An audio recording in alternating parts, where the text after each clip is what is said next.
Today on the LA Food Podcast, I'm your host, Lucas Servodio, and I hope you've got your tote bag, dear listener, because you and I are headed to the farmer's market. Not just any farmer's market, mind you. We're joined by Carmen, Dianne, and Kara Still, co-founders of Prosperity Market, a farmer's market on wheels whose mission is to support local black farmers and food businesses throughout LA and create food access in communities where it's currently lacking. Carmen and Kara joined the pod today for a fascinating conversation on how Prosperity Market was born, the systemic challenges facing black farmers and business owners in today's society, and what we can do as consumers and concerned citizens to create an ecosystem where everybody can thrive. Personally, I found this conversation enlightening and inspiring, and it's really cool to see how two young people stepped up as leaders to help solve a crucial problem facing way too many communities in Los Angeles and around the nation. But first, Father Saul joins us to discuss a week of escape rooms and good eating in our City of Angels. We break down the tasting menu at Holbox, debate the criteria for what makes a good taco crawl, and reminisce on a pretty epic night out at the old Airliner in Lincoln Heights on the heels of the news that it's now being reopened as a fancy Pan-Asian restaurant. Let's just say the story involves beer, mariachi music, and lots of crying. Without further ado, let's chow down.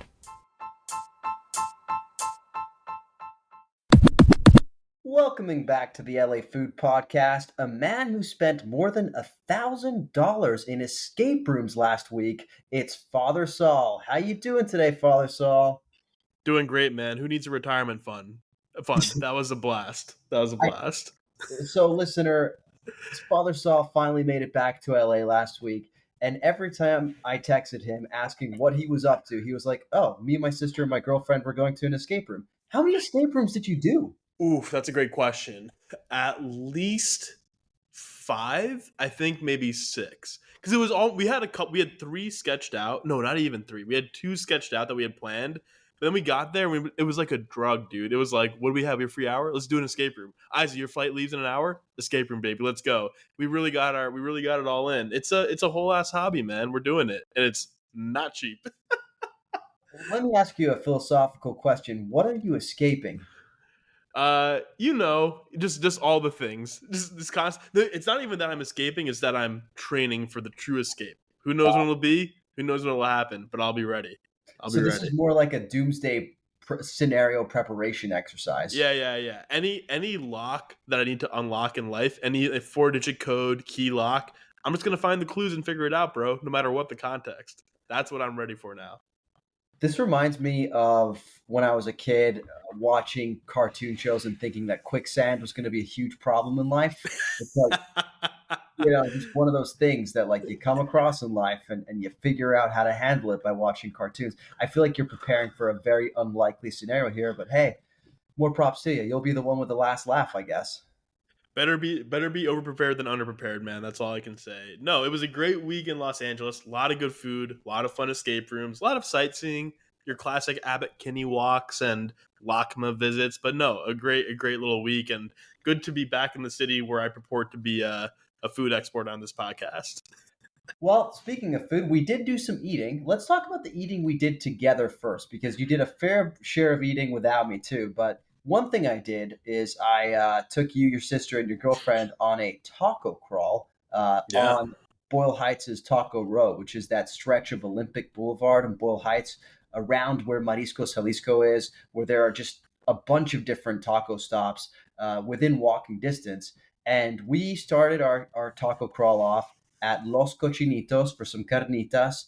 We then went over to Mariscos Jalisco, got some shrimp tacos, headed over to Tacos y Birria La Única for some birria, and finished off with a quick drive at Sonora Town and downtown. What'd you think of the taco crawl? What grade do you give me for planning it? This was a very solid taco crawl. I'm gonna give you a B+ for this one because it was a stand. Yeah.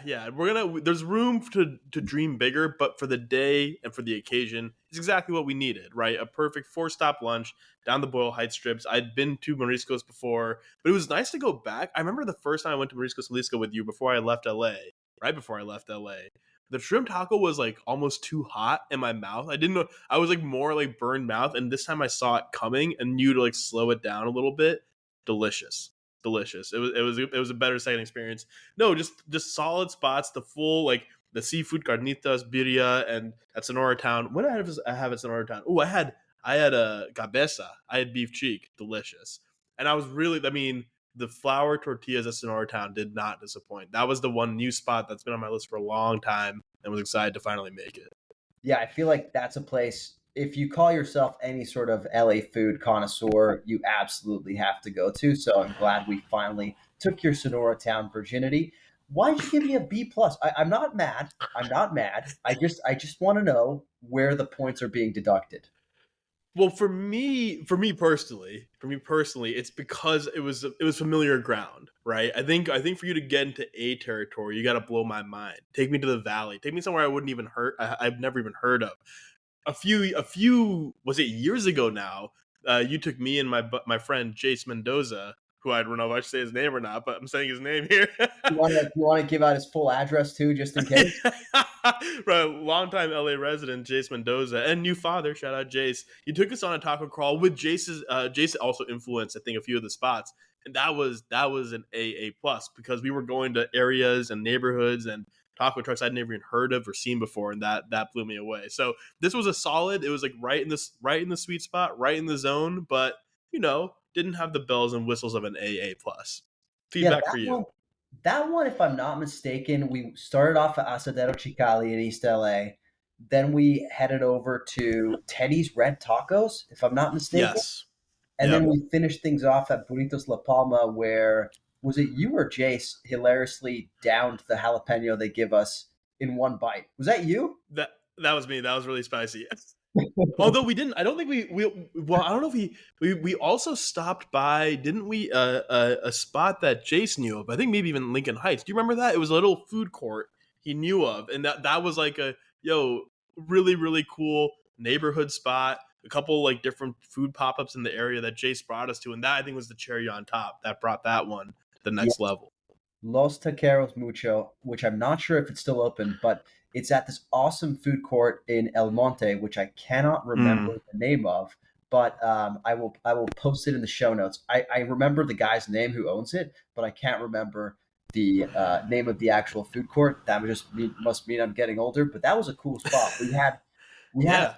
pork belly al pastor Pork taco. belly. Yes. Yep. That's right. That's right. So That good. place was good. Yeah, that place was really good. Okay, look, the reason I planned the taco crawl the way I did is because I knew I had some folks on the taco crawl who were LA taco New. newbies, Yep.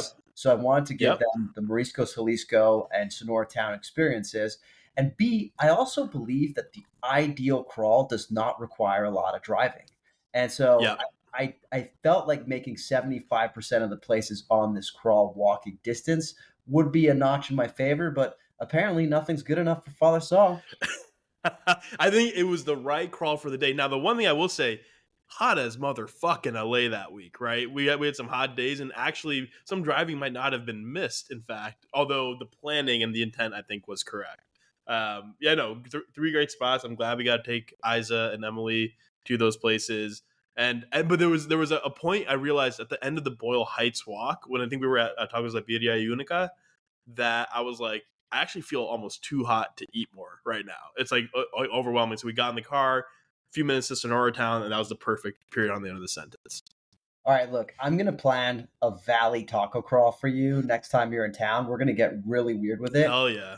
And Yeah. it'll be driving. The weather will most likely be perfect because I don't think you're back in town until back in town properly until like October. So Yeah. then we'll be able to really get our rocks off with some tacos. But let's move on to another awesome dining experience we had while you were in town, and that's the tasting menu at Holbox at Mercado La Paloma. Now, do you want to remind the listeners why we went to Holbox? So, for the listeners who don't remember, we had a Top Chef fantasy competition here on this podcast in which Luca was absolutely destroyed, taken apart piece by Saul's brilliant team and draft. And as a result of that, he owed me dinner at the best restaurant in LA, the LA Times Restaurant of the Year, as it were. And this year's was Holbox. And so we roll up to the counter and spend a nice, pretty penny on one of probably like the best meal I've had. I'll say the best meal I've had in the United States this year. Wow. Okay. Well, that's quite a statement. I think I feel almost the same way. Definitely top three. Um, Strong case for number one, but let's go through it real quick. So if I'm not mistaken, we started off with like five or so raw dishes. There was an oyster Yeah. course, which was anchored by gooey duck. There was an uni over halibut ceviche. There was a wonderful tostada raspada, which is this very unique type of tostada that they make there, which crackles in the mouth like a chicharron. And I think there was some yellowtail on top of that. Uh, what raw dishes am I missing? There was an aguachile as Oh well. yeah. That was like a diver clam and a green aguachile that had just the right amount of heat. And then we moved on to the hot dishes, which were an incredible soft shell crab quesadilla with some crab butter salsa matcha, which was fuck me one of the best things I've had ever, maybe. Uh, and then there was this like I thought this dish tasted Asian, but you guys looked at me like I was crazy. It was abalone over some masa polenta with like a liver sauce, and it was a Yeah. really good bite. And to me, it was giving Japanese food, but you looked at me like I was crazy. It did, yeah. It was basically like a deconstructed tamal almost. That was like the inspiration. So the raw masa from the resposada tostada they take and they use as basically they cook it, boil it as a tamal style into an abalone, which is really cool and a really interesting way to eat it. That was probably I will admit my least favorite dish of the night. I don't like tamal and I don't like the masa, the way masa is cooked for tamal. Just me, but abalone I know is a delicacy, and many divers get killed by great white sharks to bring us the abalone we consume across the world. So shout out to them. Fun. Yeah, this is your shark fact of the day on the LA Food Podcast.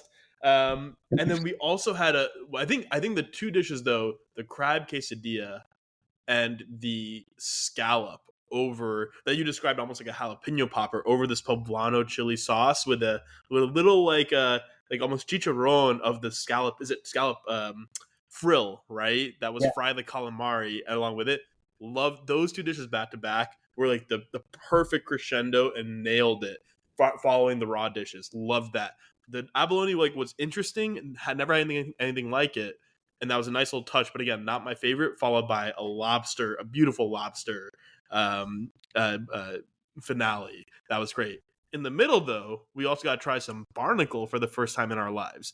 Delicious. It was kind of like the little intermission between the raw and the hot, I believe, and these little gooseneck barnacles that looked like little fish sticks, honestly, and tasted but really they more events like escargot, right? And like delicious. listener, he did not say fish stick. He did say fish dick, and like genitalia of a fish. So I don't want you Just to to be be sure. mistaken, okay? We've Yeah, already described how we had fish sperm sacs in the past for one New Year's Eve, and we're working our way up the male genital chain apparently in our seafood consumption. working our way up. I love how you have a hierarchy for male fish genitalia. I Listen, mean, sperm sac is just a sperm sac. Come on, let's go. yeah, let's be honest. Let's be honest. Look, one of the greatest things about this meal, not to abruptly change the subject, is that you really get interaction with the chef. Yeah. Chef Roberto is really active in terms of interacting with the guests and explaining every single course, answered questions. That's how the whole barnacle thing came to be. He literally was like, he looked at, saw me and the two diners next to us, and he pulled up these barnacles and was like, "Do you know what these are?" And we all, threw out a guess. We were all wrong. Actually, I think one of the other diners was correct. They guessed barnacles, and Mm. chef was like, "Yep." And before we knew it, 10 minutes later, he had made us this like beautiful like escargot esque like preparation of barnacles with the garlic and some what tasted like butter. I love barnacles. I was like, why doesn't everybody serve barnacles? This is incredible. They should be bar snacks. And he looked at me and was like, well, they're really expensive. That's why. So that's what I was trying to figure out. I mean, I figured it must have been cost, right? But you're exactly right. They had a total vibe of like if you had like a seafood based bar, there's literally I think there used to be, I don't know if it's still open, a bar called Barnacle in Seattle. Barnacle Bar that was right behind like an oyster restaurant. they definitely should have served barnacles there. It was great, a cold preparation, and you're exactly right. The chef did an incredible job of bringing like really professor vibes, so knowledgeable about the meal he's serving, so creative, and also like so you're like eating, learning, and kind of like being guided through this meal in a way that's just like kind of delightful, but not too pressury and not too over interactingly. A total blast. The only time I felt guilty interacting with chef is when you said one of the best meals I've had this year, and you turn to me and go, right? And me being a man of honesty and truth paused because I was like thinking about it, and I was like, is it the best meal I've had this year? Probably, could be. And then I realized I'm like pausing at a moment where I should just be like, totally yes. And in my head, I'm like, Cartagena, ate a lot of good food there. Been in Seattle, had some good dinners here. And I felt like I didn't really jump on it fast enough, and chef kind of felt it. Yeah, I mean, look, I will say about you, you're honest to a fault, and that's what makes you both a fantastic friend and a horrific friend. So this was very much on display. Look, let's talk about another one of the best meals we've had this year because you went back to this restaurant, and that's Poltergeist. You went back to visit Diego Argotti's Poltergeist in Echo Park. How was your second visit? It was awesome. Updated menu, which is really cool. You can tell that Diego and his team have like experimented with different styles of service. We had a green curry bucatino while we were there. This time there was a yellow curry. The whole meal was great. We had this awesome green goddess salad, the dressing I could buy by the bottle. Oh my God, it was great. And then the lamb neck we had again, which we had our first time, Penang lamb neck over the like kind of tacos, and with the meat falling off the bone, so tender. But the star for me was this fried dorado that was filleted opens, fried whole, and served at the table with this really delicious sauce. And so you have this fried fish that you're just cutting up, it's deboned perfectly. You dip it in the sauce. It's like the most elevated fish sticks. Speaking of fish sticks, that you could ever have in your life, but just the best. It was a great meal. It was a great time again at Button Mash. Always happy to go back to Poltergeist. Did it hit as hard as it did the first time? I think it did. I think it was close. The first time was special because one, it was a revelation, and two, we'd been bar crawling for a couple hours at that point. And I think that elevated, but it didn't. Like it was right up there again, and it was really fun to bring my sister, who's gets really excited about food. In fact, my girlfriend Emily, who has a high bar for restaurants and is not always enthusiastic to go, said it was, quote, the closest we've had to top chef level food, which in the Emily dictionary is like the highest food compliment I think you could possibly get. So yeah, it fucking hit.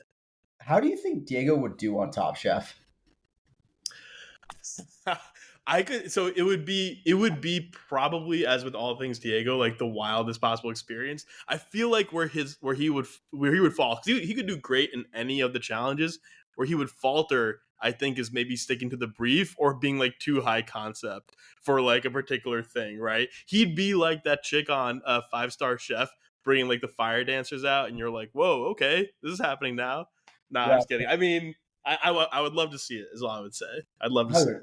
I would pay good money to see that. If anybody from Magical Elves is listening, Diego Argotti, he's your guy. Bring him in for Top Chef season 20. He'd actually, like, legitimately would be an amazing contestant. And I think he'd be a perfect fit. I wonder if he'd do it. It just seems like I don't know. I feel like there's a certain. I feel like he's above it. He's too much of an artist, man. He's above like a reality TV thing. I think. I mean, look, not trying to speak for Diego, but I see it. I see him having a different kind of mission with his food than Top Chef. Speaking of, did you see the Eater article about Diego that came out? I did. That was awesome. Yeah, Farley Elliott wrote a piece, like a pretty long piece interviewing Diego, and I thought it was a really good piece. That the headline was "The Real LA Hurricane is Happening Nightly at Poltergeist." Kind of funny to think that that's a headline that only exists thanks to the recent quote unquote hurricane we experienced here in Los Angeles. I didn't even catch that because I missed that. Yeah, they were very much like trying to get the clicks by including hurricane in the headline here.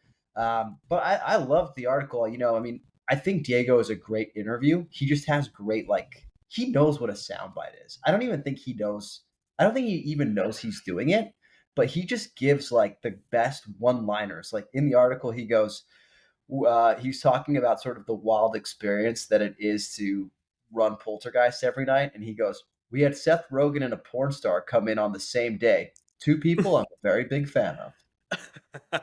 That's right. I wonder if they came together. Actually, hearing your quote say that out loud, but which I kind of doubt. But yeah, no, a great interview again. Of course, if you want to hear the preeminent Diego Argoti interview, just look down your LA Food Countdown feed for like a truly awesome like storytelling experience from him.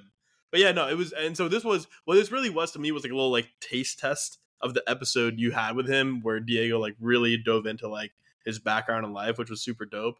But yeah, always happy to get some Diego, man. Always happy to see it. And also, I mean, the cool one of this was like him reflecting on Poltergeist itself, right? Like what they've done there, how it feels, the adjustment between like it's always busy at Bestia and it's just not the case at most restaurants, right? That you're busy every single night. What that's like, his fears of potential failure, or how Poltergeist will potentially evolve over time.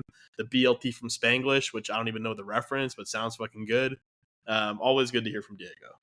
Yeah, the BLT for Spanglish was an interesting reference. He was just like, it was basically just him saying like, our Hail Mary, if we ever get there, is we're going to make the BLT from Spanglish and just sell that as if it's just like a sure shot. And you know what? I'm sure if Diego's doing, it would be a sure shot. Now, look, let's move from Echo Park to the west side, because you spent a lot of your trip on the west side and you went to some pretty interesting restaurants, some old, some new. You went to one that is kind of an LA mainstay, but that you've never been to, Jelena. I want to hear about your experience at Jelena, and do you think that the hype that it's had for years is deserved?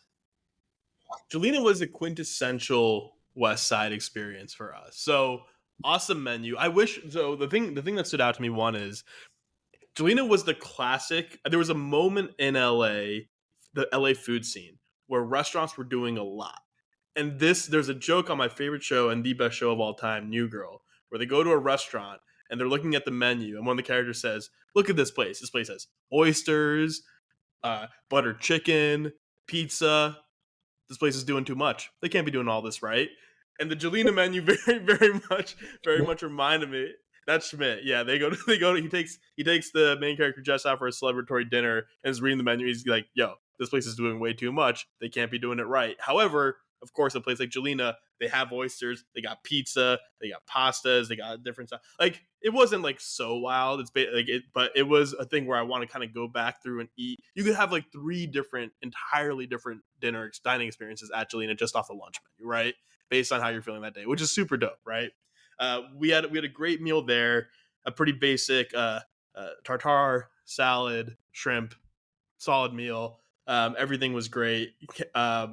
I would go back, but it also did have a little bit of like, this is not pushing the envelope anymore, right? This is like now, like they're in their institution phase, and it's felt. We also had a couple next to us that was the most high maintenance, like super like luxury West Side old white people couple that just like wouldn't stop complaining about shit. So it really was a full Venice LA West Side experience, which was nice. Well, that's what I was going to ask you actually about, because I remembered this anecdote you told us about these high maintenance diners, and it struck me that Jelena is how old now? It's probably like more than 10 years old. And I wonder if, as Jelena has aged, so has its customer base. Meaning, like, when it first opened, it was like the hottest new thing for, like, 20, 25-year-olds to 30-year-olds with some money who are trying to, like, flex on the West Side. And now those people are older. They're on the they probably have kids. They probably are like a little bit more settled down. They want a different type of dining experience. And I just wonder if like the whole vibe has sort of like aged at Jelena to match its aging customer base. It was lunch on a Friday. You might not be wrong. It was definitely it seemed a little bit of a slightly older middle-aged crowd and seamy, right? But I think part of the reason was that there were like business lunches happening. Except for this couple next to us who like I don't even know what they do with their lives because they're not working on a Friday. But most of it seemed like people meeting to discuss like work. That was and dress professionally. So that I think is where Jelena settled in, right? Like that it's like kind of that zone of like, okay, power lunch West Side, go to Jelena. Before we move on from this, do you want to take any more gratuitous shots at that couple? Because we love to just take gratuitous shots at people we don't know here, apparently. Their kids probably hate them. They probably are the ones that wrote that spreadsheet, bro. That's probably the guy. Probably the guy who wrote the spreadsheet. Got nothing else going on. He's in the shade. He's covered by multiple layers of shade, complaining about UV ray exposure. Come on, my guy. Relax. It's fine. Yeah.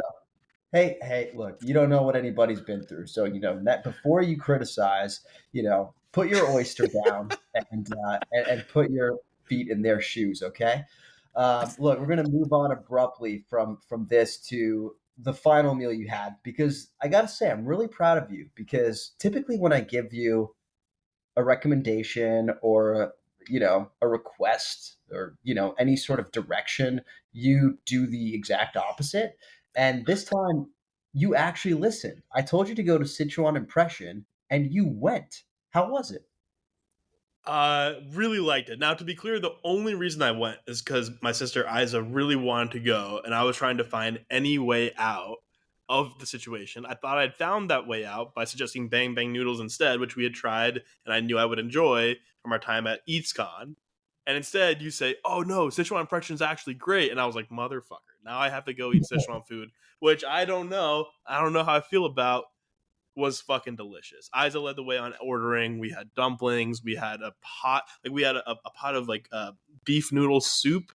Delicious. And oh my gosh, what else? It was like I let Isa lead the way, and it was a plate of just like deliciousness and spiciness in front of us. Enjoyed all of it to the extent that I've literally ordered Szechuan food for dinner for myself tonight on my own accord. Yeah, man, I'm all the way in.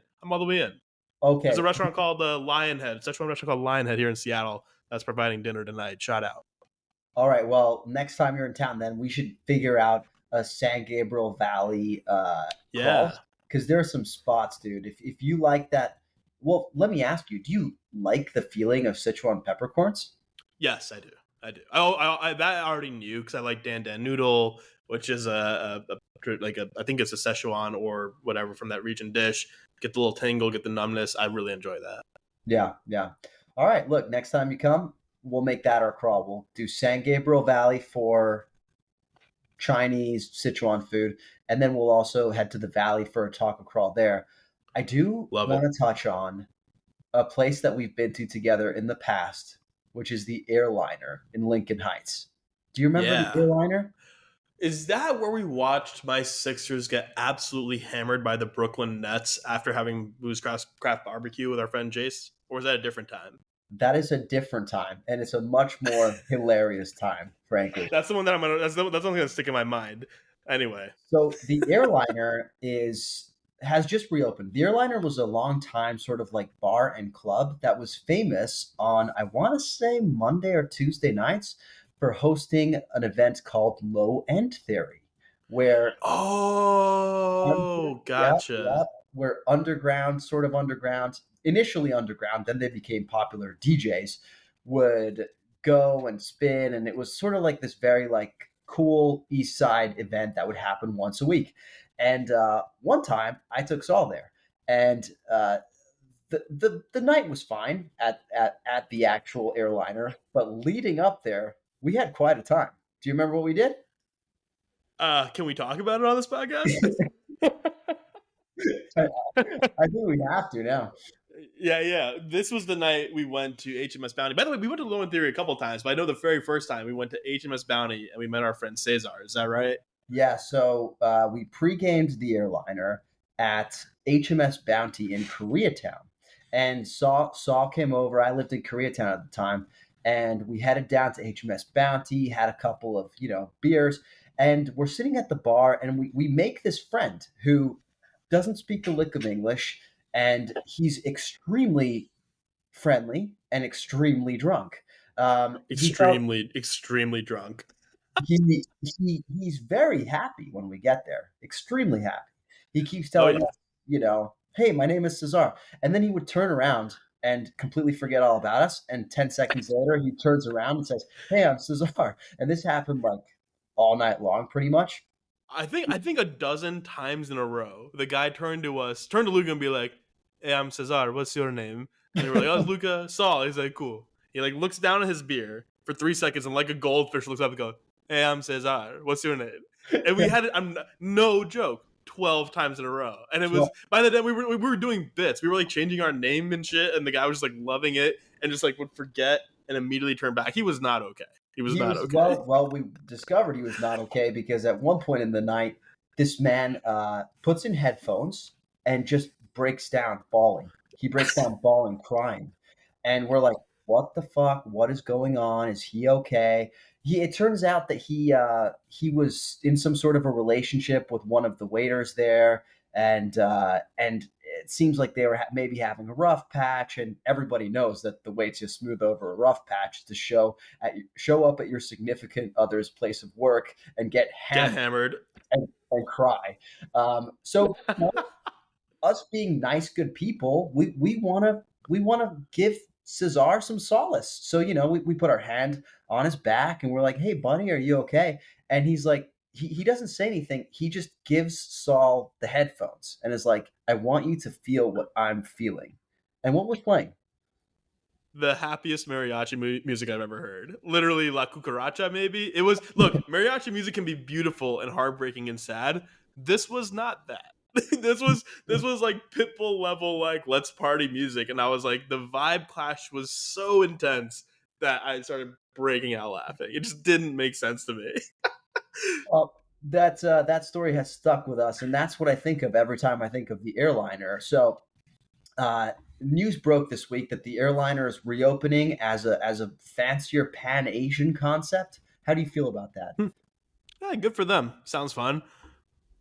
Not mad. I'm not mad at that at all. Not mad. Yeah, we'll have to go check it out. I don't know. I'm not like I like a lot of these things that are happening where old school spots will reopen with new concepts. Like it happened in Eagle Rock with the Capri, which was an old school Italian restaurant that reopened as Capri Club, this like really cool hip aperitivo bar.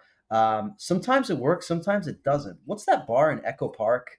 Gold Room? Is that the place? Oh yeah, yeah, yeah. And that's Lowen. Wait, what's it called? Not Low in Theory, but it's Low Boy, right? That's Oh what that yeah, was. yeah, yeah, No, no, yeah, no. yeah, yeah. Gold Room. Hold on. Gold Room is still open. The Knight's Tale or whatever. That one became Low Boy. That's right. But Gold Room, it like it basically kept the name and everything, but they just revamped it inside, and it feels like a hotel lobby bar. So I'm not super down with that.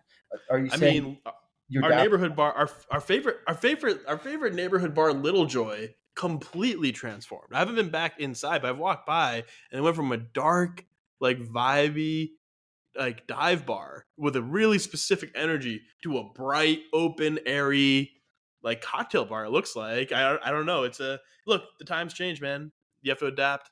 And certainly me coming back to LA each time I see something new, it's like, look, this is not my LA anymore. Not entirely. Not until I move back. That is. And you got to roll with it. Some things will change for the better. Some things maybe for the worse. We'll see what the deal is with the airliner. Yeah, we'll have to check it. I will say, I believe that the chef from Filipino pop up Little Imposter is one of the chefs there, and Little Imposter was legit. Like I had their food for my birthday this year. They were serving food over at Melody Wine Bar, and I really dug it. So in terms of like the caliber in the kitchen, I know that they have the capability. So from that perspective, I am excited to see what they do. Look, the final thing I wanted to touch on is John Tizar. We talked about this. John Tizar of Top Chef fame has been fired from the restaurant where he was seen saying expletives and giving the finger to striking workers. What strikes me about this is that they said they forgave him. It's a power move, bro. It's a power move. The union Yeah. forgives him, and the restaurant still fires him. I thought that was kind of the funniest way things could end for this particular story. Yeah, it's a good lesson for us all to stop yelling at striking workers. Everybody, keep it inside. Let's not be John Teasers about it. Though we all know we'd love to be. JK, we support striking workers, but yeah, no, I don't know. This is like how it was going to end. Baller for the union for to forgive him. By the way, union, Unite Here 11. I think used to, we the firm I worked with used to work with back in the day. Shout out to them. Good folks. John Teasar, bad folks. Yeah, Good that's the riddance. moral of the story. Union's good, John T's are bad. And honestly, props to the hotel and the restaurant for taking the difficult decision to let John Tizar go. We believe that everybody deserves redemption on this pod. I mean, certainly Father Saul has built his career off of redemption. So we wish John John Tizar, Teaser, yeah, all the best, and come on the podcast. Tell us yeah, your side of the story. yeah, this is where you remake your image, okay? Um, Final question for you, Father Saul. How do you feel about farmers markets?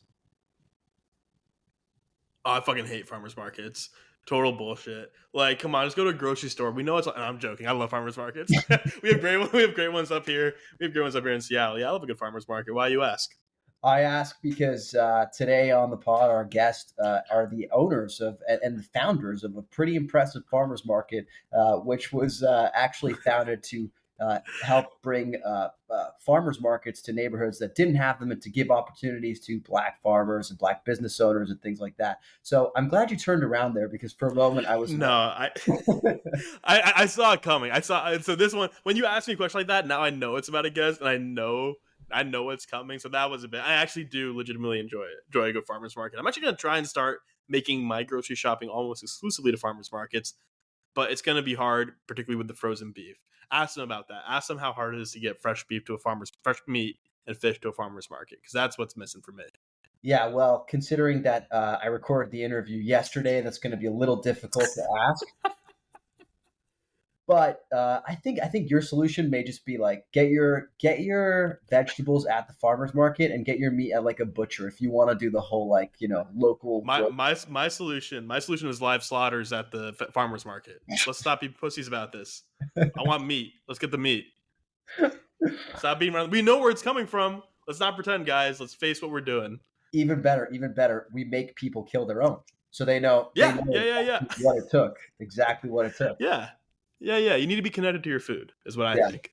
Yeah, well, I believe one of the owners and founders of the farmers market that we're about to speak to is vegan. So I think that this particular conversation will only reinforce that desire to only eat plants.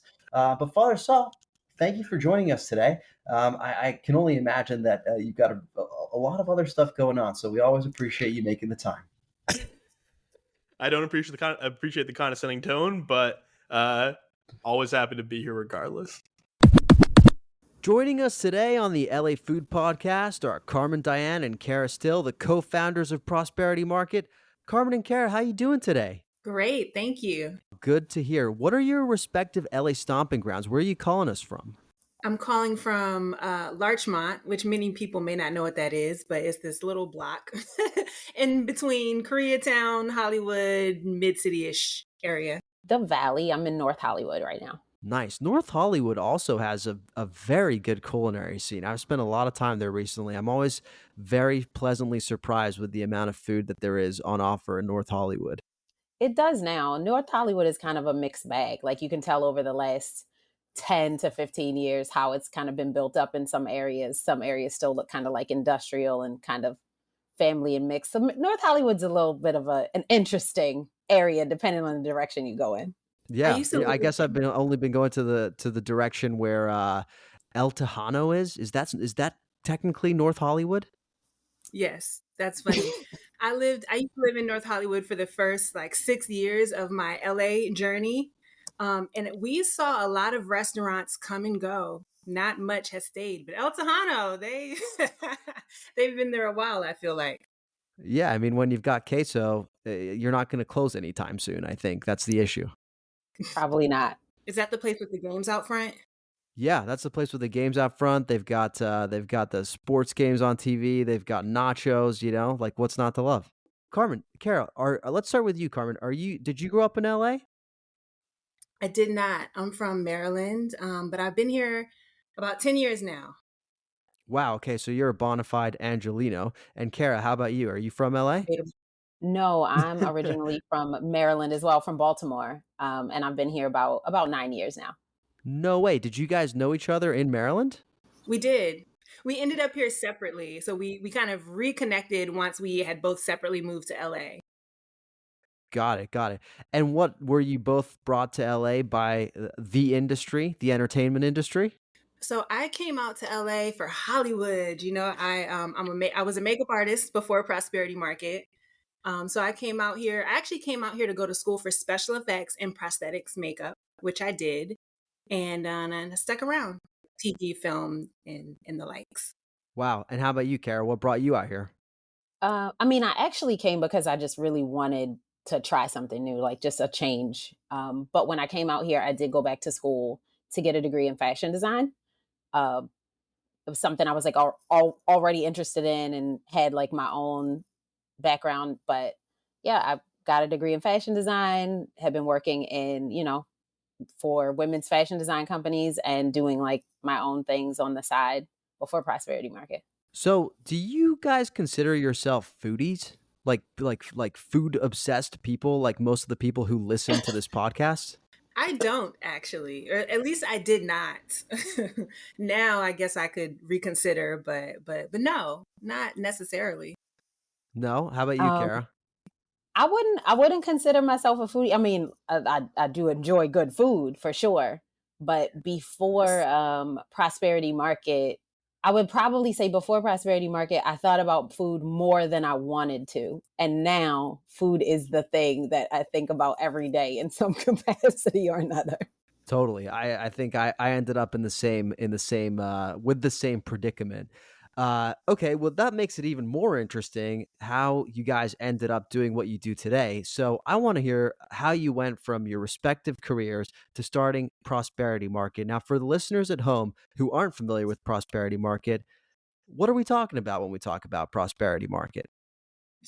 That's a good place to start. What is Prosperity Market? So we're a mobile farmers market. We feature Black farmers, food producers, and chefs. And we are building a literal farmers market on wheels. And in the meantime, we host pop-up markets all over LA.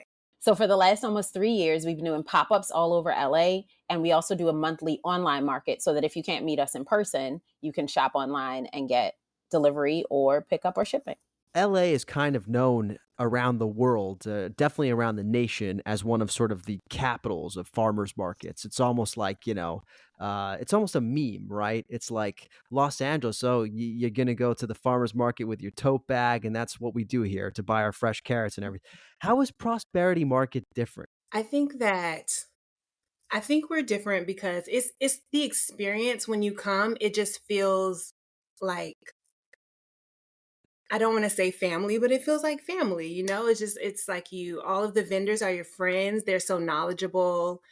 We have an amazing DJ. The music is always great, and it's always just a good vibe. The other way that I would say that we're different is that, like Carmen mentioned, we're building a literal farmers market on wheels so that we can roll into different areas and neighborhoods. And while we're doing that, we've been doing pop-ups all over LA. So I think that inherently makes us different because we're not in the same location every time we pop up, because we really want to be able to give a really broad array of people the opportunity to experience Prosperity Market, the vendors, the things we bring, the energy, and also go into communities that are not necessarily near or close to or have that farmers market experience and be able to bring those things to them as well. What sparked the idea for Prosperity Market? Well, because obviously you've told us neither of you were working in this field, so to speak. So what sparked the sort of desire in both of you to get this off the ground? This is what you would call a good old pandemic pivot. It was, 2020 was a year for everyone. And we weren't working in our fields. We weren't doing much of anything. But we were watching, everything that was happening. We were experiencing everything that was happening with Black-owned businesses closing. We saw 41% of Black-owned businesses close across the nation. And witnessing that, but also knowing that pre-pandemic, there's a stat that says a dollar stays in our community for just 6 hours. Mm-hmm. And that's a wild statistic, to think that a dollar only stays in your community for 6 hours, less than 6 hours. So knowing that, and then knowing that all of these businesses are now closed, we really wanted to figure out how we could make an impact, how we could really change those stats. And it led us to food, because during the pandemic, the only thing open was the grocery store. Like, that was the only thing open, and we don't have any national or regional Black-owned grocery chains. So that was our thought process, and that's kind of what got us started. So let me back up there for a moment. You said that during the pandemic, was the statistic that 41% of the businesses that closed were Black owned? Did I get that right? Yes. 41% Yeah. of Black-owned businesses closed. So Yes. out of each Got it. group that had their respective number of businesses, 41% was the highest out of that spread. I wish I could actually tell you the other numbers, but it was the highest by at least 10%. Wow, yeah, that's a big disparity. My question may be stupid, but why do you think that is? Why do you think those numbers were significantly higher for Black-owned businesses? Definitely not a stupid question at all. Um, and that's why we asked ourselves this question, and this is why we started Prosperity Market. There are a lot of systemic barriers to all of this, to the reasons why, in particular, healthy, affordable food isn't easily accessible in certain neighborhoods, to the reason that there aren't more Black-owned businesses to begin with, to the reason that they closed first. And I think that it also does have something to do with what Carmen hit on before, which is the essential business piece, right? So, when all you need are the bare essentials, if your particular group, like a lot of Black-owned businesses, aren't necessarily grocery store and emergency item related, then they're not going to be the first to get patronized. And then when you also look at the things that Carmen said, like, the systemic barriers, the oftentimes funding issues too. So, like, if you are a mom and pop or an entrepreneur and you're building something from the ground up, we all know that is very tough. And Black and brown people, especially Black-owned businesses, tend to also get the least amount of funding of anyone. So that means you're already operating on like a shoestring budget, really walking that tightrope just to be able to keep your business open. And then when things like the pandemic happen, you've already been struggling to stay open because you can't get funding for lots of various reasons. And so then those businesses close. I think it also has to do with the intentionality with which we all patronize the businesses that we do. So there's something to be said with being intentional about where you spend your dollars so that businesses stay open and also so that communities can thrive. And I think that when we thought about Prosperity Market, we wanted to pull all of those pieces together such that in areas that don't have the farmers market experience, we could bring it. And in areas that do love the farmers market experience, we could actually bring like a diversified group of vendors that they may not necessarily have been exposed to. When you said that food sort of became the idea that made the most sense when you were looking at how to provide some solutions for these issues that you were seeing. I'm curious, were there any other ideas that you had before you landed on Prosperity Market that you're like, oh, that would be cool to do too? Like, what did the drawing board look like? It was Iterations of farmers like, markets. The literal thought one day, I mean, I won't tell the story because it's a long story. But one day it was just literally just hit me, like, just bam, like, we need Black-owned grocery stores. It was just that clear. We need Black-owned grocery stores.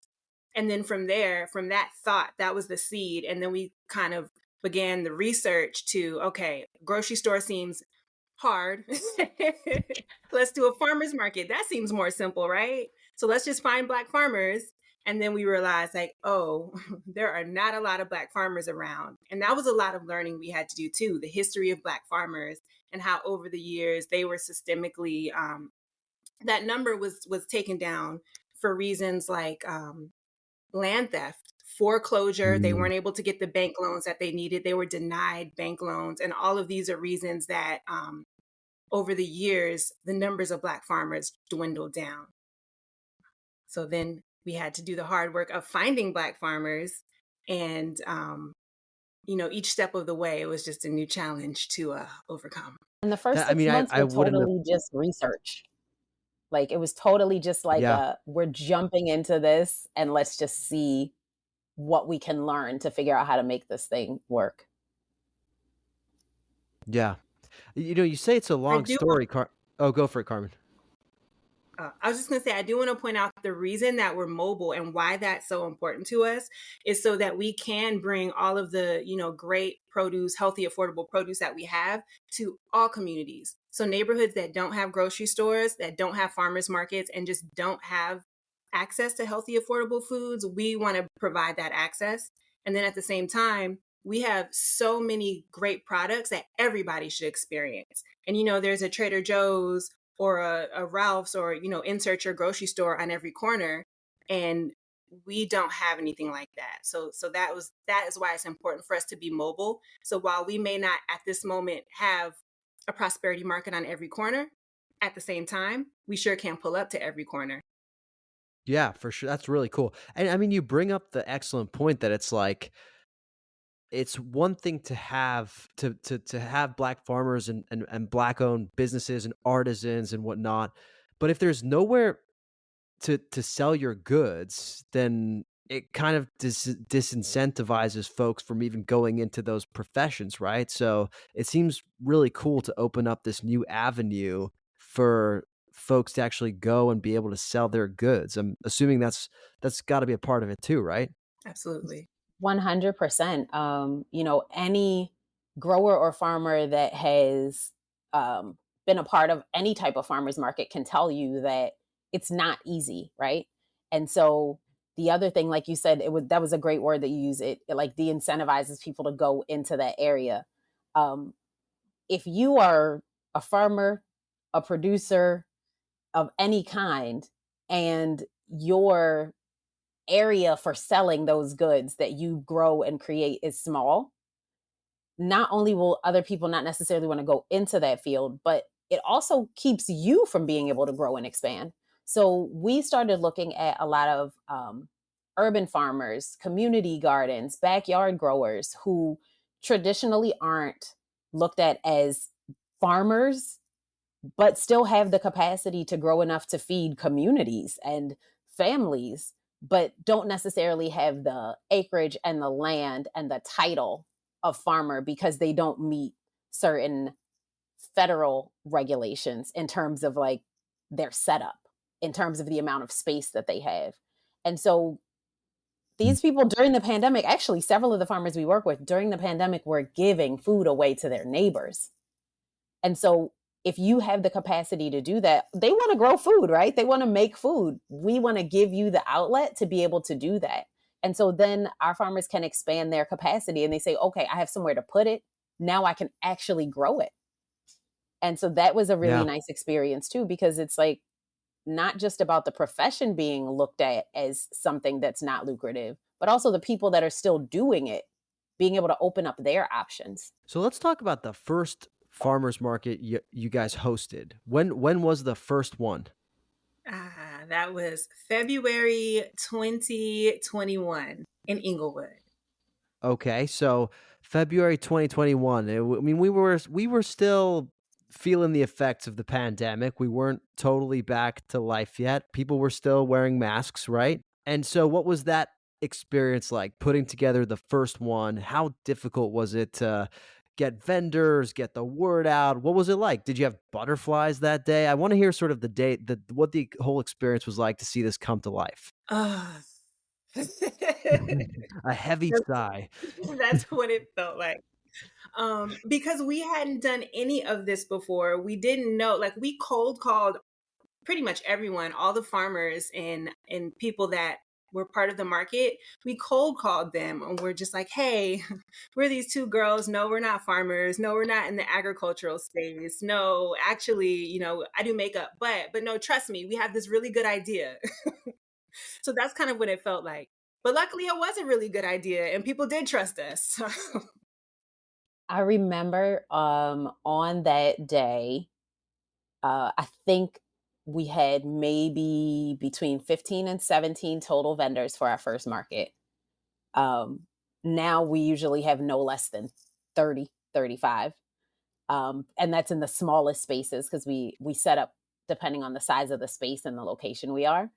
And at some point, kind of like towards the middle of the market, Carmen and I were like, we really we did this. We really pulled it off.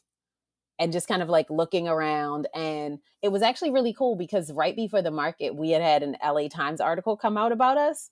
And so not only was there outreach from just like people that we know spreading the word, but there were people that came and they were like, I read about this in the LA Times. And so we wanted to come and support your market. And that was really cool.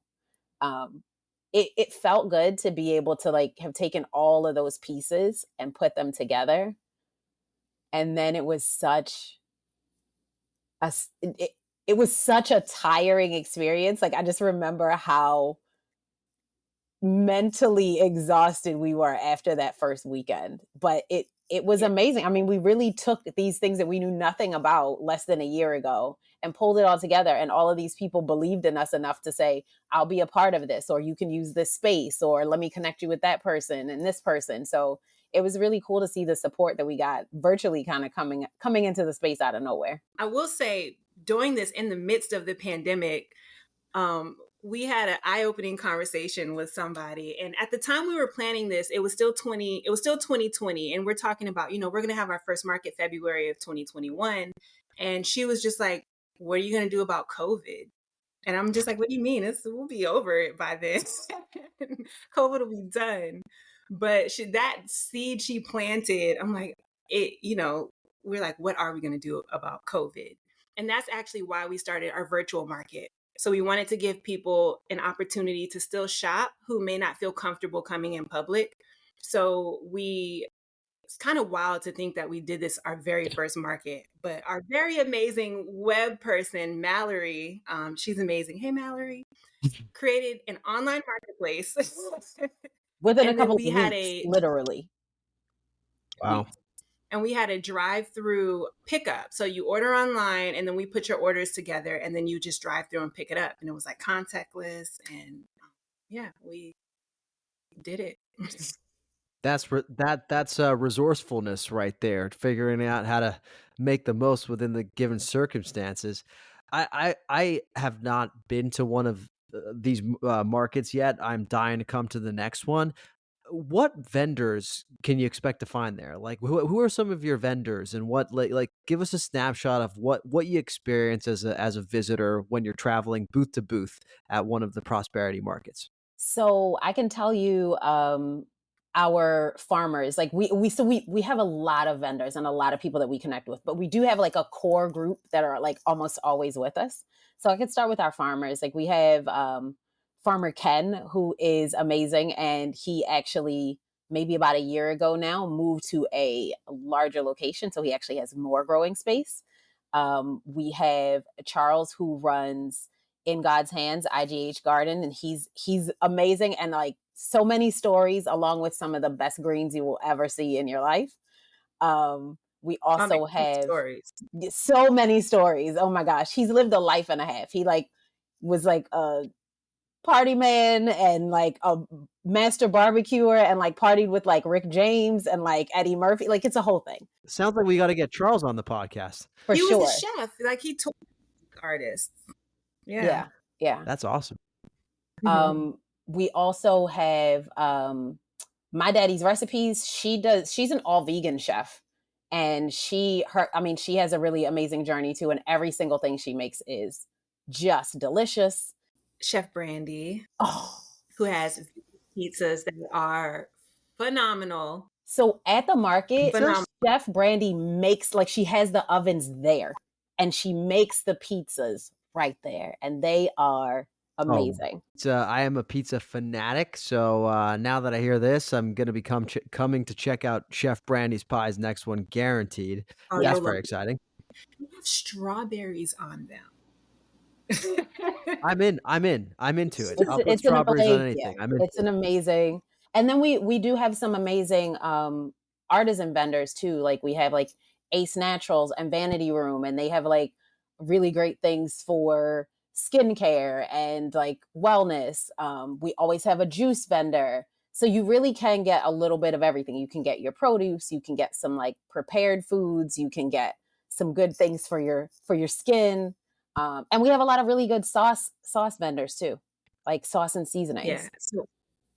So we have Gloria Chateau is a chili oil. It's a Ghanaian chili oil. Luca, you should really amazing. try this. You should try this for the podcast. I need Tell it. the people. As a foodie, you must try this. Any Hey, foodie, get Gloria Chateau. Is it like any other hot sauce you've ever had before, or is it totally unique? It's not like anything I've ever had before. It's now it's got some kick to it, but it's a flavorful kick. It's not spicy for no reason. So I'm not a huge spice person, but I love my Gloria Chateau. And because it's a chili Can oil, I like get it online? Yeah, You can get it because it's a online. chili oil, you can like cook with it and add it to things. Like, okay. So Mallory, who Carmen said is our amazing web designer, she has a nephew, and she had ordered some Chateau for herself and left it by accident. And so he calls her actually like a month or so ago and was like, Auntie Mal, I need some more of that Chateau.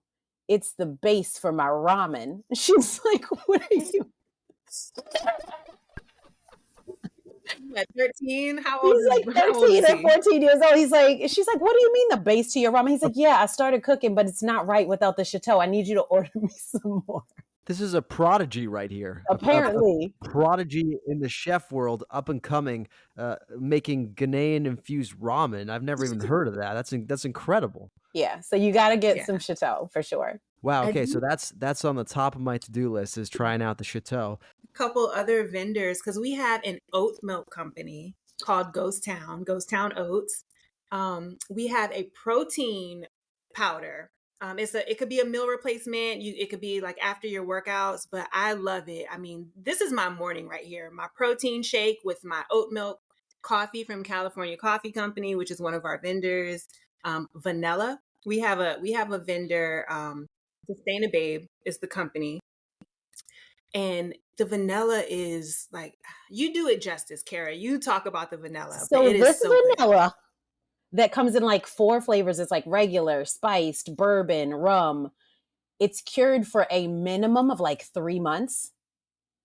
And it's so good because, the longer it sits, the better it gets. Like Carmen adds it to our coffee. I add it to my tea. We put it in our oatmeal. Like it is the best, most fragrant, natural vanilla. Like, it's delicious.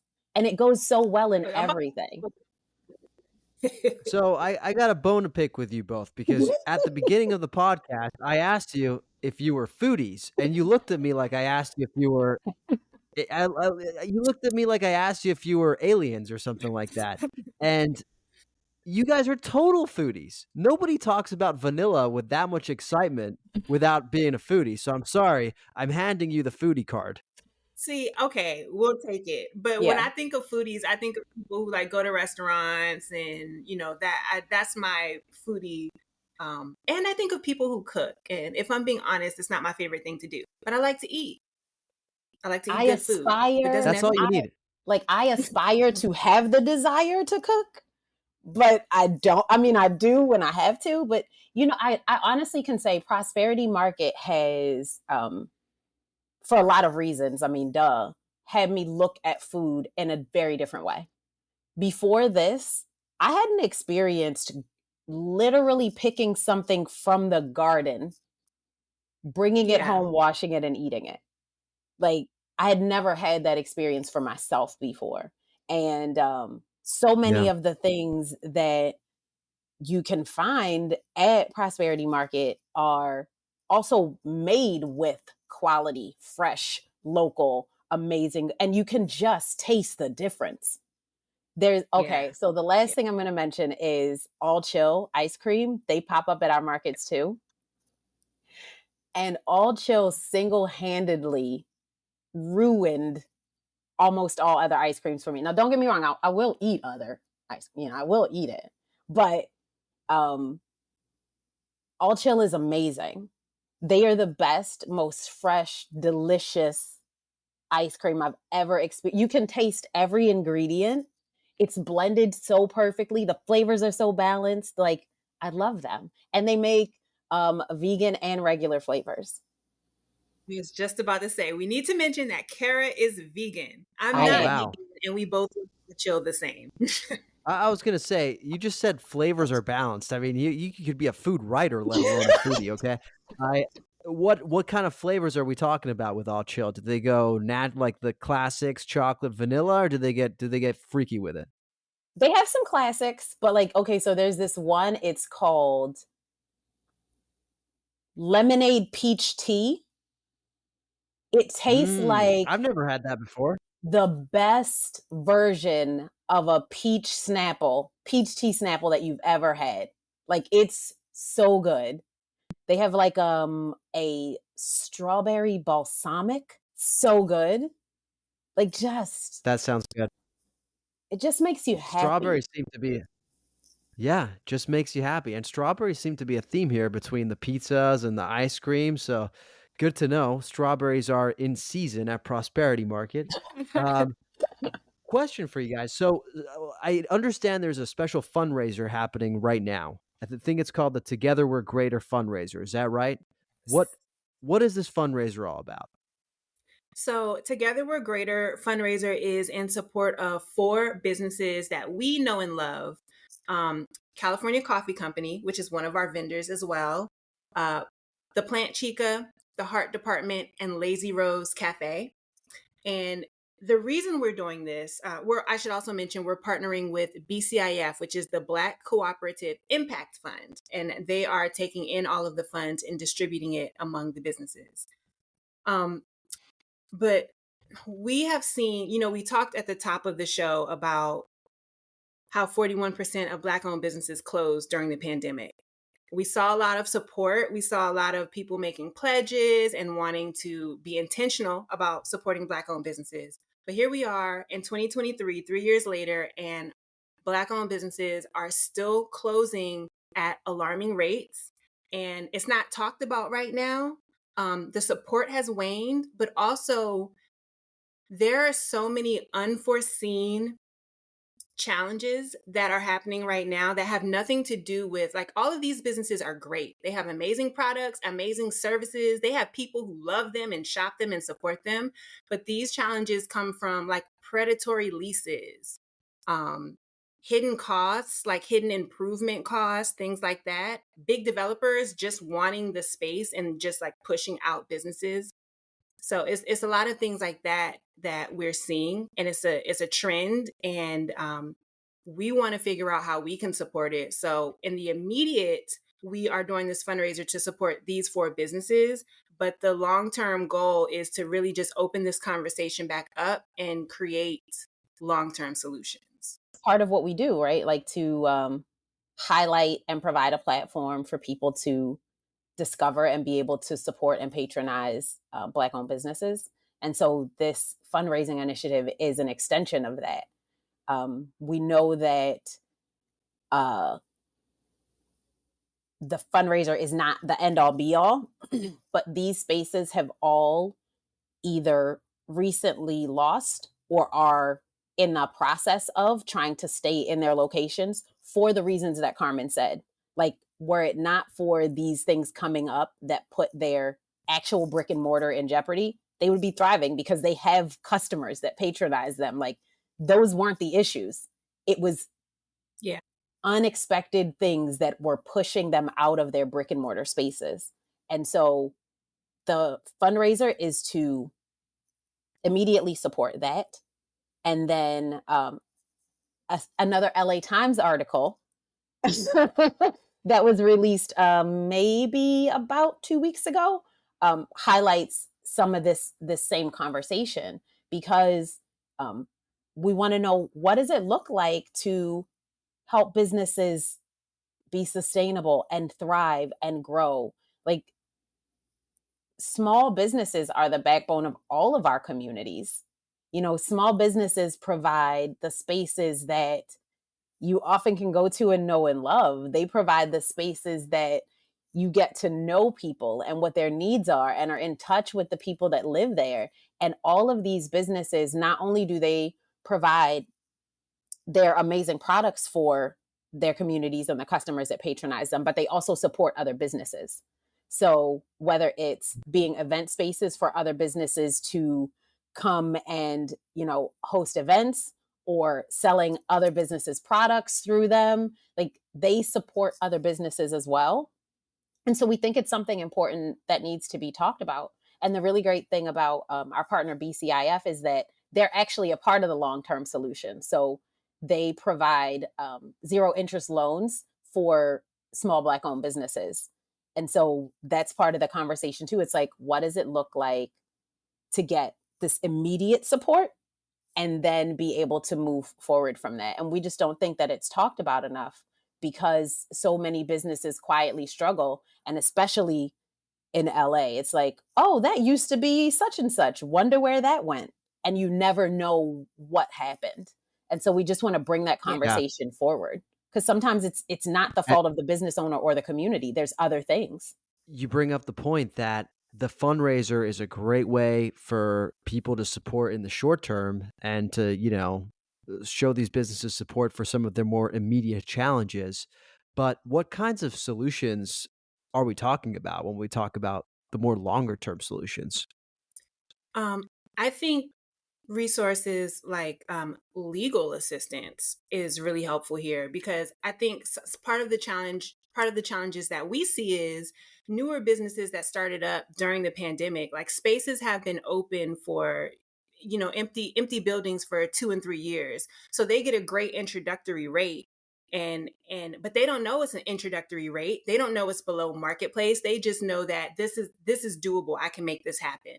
And then after the landlords had them in there for X amount of time, after making them pay all the improvement costs, mind you, like, oh, all these things need to be fixed. This is part of your contract. You have to pay your own hard-earned money to fix this. And it's their money, because they're not getting loans, because access to capital is a thing, right?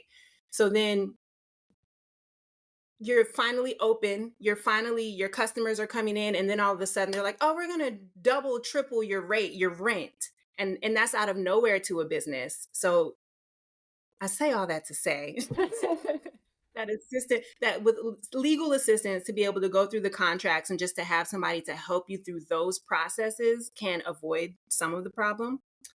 Access to capital is another challenge that's a constant conversation. How do we make capital more accessible?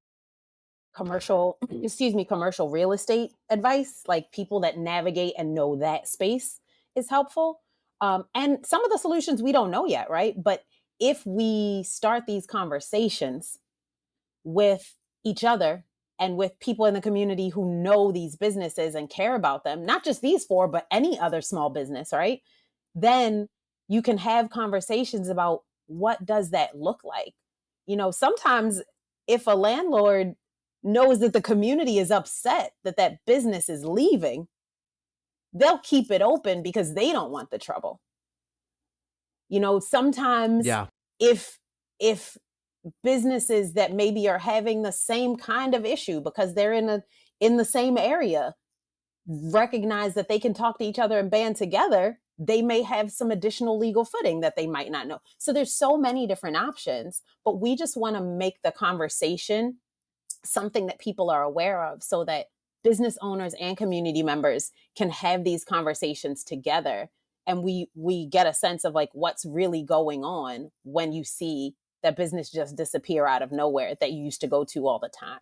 Yeah, it's not like that business was doing poorly or the business owners had some sort of faults, that they were running a bad business or something like that. It's all these external factors which kind of conspire to make it very, very tough for business owners to survive, especially business owners of color. Now, what can we as consumers do besides, supporting businesses with our dollars, which, I definitely urge everybody to do that's listening. But what else can we be doing in order to be able to support these businesses and to advocate for change in our own way? Well, the first thing I want to say is please do not discount supporting these businesses with your dollars, because when you show up, when you patronize, when you contribute, even to our fundraiser, which is on prosperitymarketla.com, by the way, Together We're Greater. You can contribute. It makes a difference because not only the businesses, but the community officials, the landlords, the people that run the spaces, like all of those people see that you are in support of this business. So do not ever discount your patronage of these businesses. The other things that you can do, especially if there are businesses that you know of that you frequent, have a conversation with the owners sometimes. A lot of times, depending on the type of business it is, if there are businesses that have like events, maybe they need volunteers, maybe they need additional staff support. And it's like, oh, if they're hiring, do you know someone? Like really having conversations with these businesses about what you like, just how they're doing. All of those different things could really make a difference. And you don't know what you could discover in the space of additional ways to be able to support that business, because each one is unique. Each business owner is unique, and you don't know either what you could do or who that might be able to also bring something to that conversation in that space. I would add to that, there are, outside of the traditional ways of supporting, you could, for example, rent the space, like Lazy Rose Cafe in Mid-City. They have a beautiful space. They have a second floor, and you could rent it out for an event or whatever it is that you might need a space for. You could catering, like California Coffee Company can cater or bring coffee to your event or to your, I don't know, set whenever the strike is over and there are sets again. So you could think about things in unconventional ways, and that is all very valid, important, necessary support. And they all have businesses online. And I want to add that Plant Chica, they have their business online as well. And they still are looking to do pop-ups in different community events. They did things like story time for kids and plant giveaways and all of those things. So all of the businesses are still doing things right now that you can support. And just kind of get creative with any of your favorite businesses and find out what it could look like to incorporate more of them into your life and the community that you're in. So what's next for Prosperity Market? When will you be popping up again? And what can we expect from the organization in the future? The immediate next is our virtual market. That's going to be September 18th through the 22nd on our website, prosperitymarketla.com. So that is where you can go and you can order your Gloria Chateau and all the things we listed: oat milk, vanilla, Brandy's cookies. We didn't talk about that, but you need her cookies. They're white chocolate oatmeal cookies. So yeah, you can get all of the great products from Prosperity Market in our virtual market. And then we are working on building our mobile farmers market. So stay tuned, because we always give updates on our Instagram. You can sign up for our newsletter online so that you can stay in the know. And that way you'll know when we are going to be rolling out the big farmers market on wheels. What are we talking about here? Are we literally talking like a spaceship? What kind of vehicle can accommodate all these businesses? Okay, so yes, thank you for asking. This is my favorite thing to talk about. The trailer is like literally a farmer's market on wheels and a food truck in one. So it is a big 48-foot trailer. The back is it's huge. The back is the farmer's market. You can actually come inside and shop, and it'll be shelves, and it'll be like an aisle in the grocery store with all of the products, all these great things that we're talking about. But the front of the trailer is a kitchen. So it literally is a food truck. And we're going to rent that out to different chefs and food entrepreneurs. So for all you foodies, there is a pop-up food truck that is part of our entire mobile farmers market. For all you foodies, you mean? Yeah. Carmen and Kara, this has been a fascinating conversation. I'm so happy that you were able to come on the podcast and share with our listeners just everything that Prosperity Market is up to, all of the incredible vendors you're showcasing. We'll be sure to include all of the links in our show notes too, so listeners know exactly where to go to learn more about Prosperity Market, to donate. Any final words that you'd like to leave our listeners with? Thank you for listening to this. If you stayed the entire time. And Yeah. right. And everything that Prosperity Market has is delicious. Carmen and I have tested it firsthand, so we stand by it. I don't know if these should be my final words, but we do a lot of great things for our community, but selfishly, we created our dream market. We brought our dream products and all of the food that we love, that we think everyone else will love too. We brought it together. So, I mean, if nobody else cares, once a month, I have an opportunity to get everything I love in one place. That's a pretty cool thing to have. So you know what? If nothing else, that's quite an accomplishment. Well, Carmen, Kara, seriously, thank you so much for joining us. Thank you for all the work you do, and I'm sure we'll see you at Prosperity Market soon. Yes, Thank you.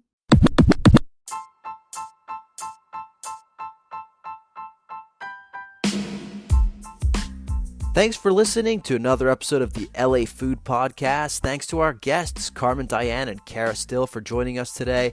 We have plenty of resources in the show notes today, dear listener, so you can check out more about Prosperity Market, their latest fundraiser, even learn more about the topic of food insecurity. So please be sure to go check those out. Thanks also to our perennial guest, Father Saul, for making time for us today.